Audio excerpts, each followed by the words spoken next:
Hello and welcome to the QA Underground. We are now in our third video of our Machine Learning for Beginners series of videos. In today's video, we will be making predictions using the models that we are creating.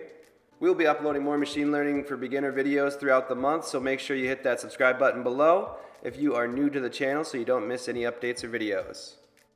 So with that out of the way, let's get right into it. The first thing we will be doing is creating a prediction variable using the model.predict method.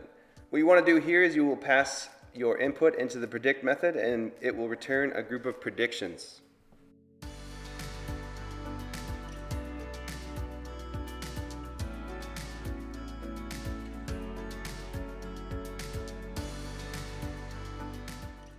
So now we want to create a loop. What that loop will do is it will loop through a few different images in our test images and predict what the images are versus the actual.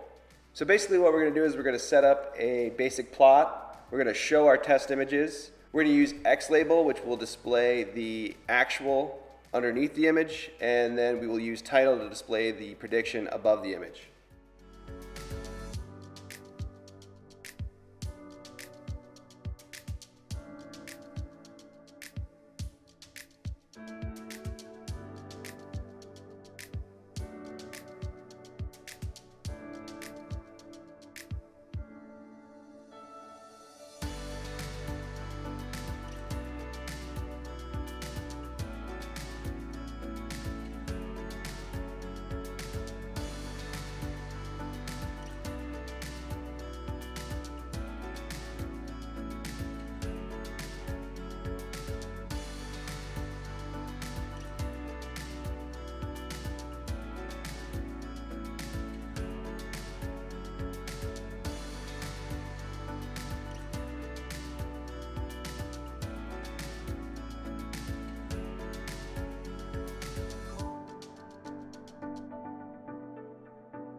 In today's video, we showed how to make predictions using the model that we created. We went through creating the prediction variable and how to set up a for loop so we can loop through some of our test images and predict what the images are versus the actual.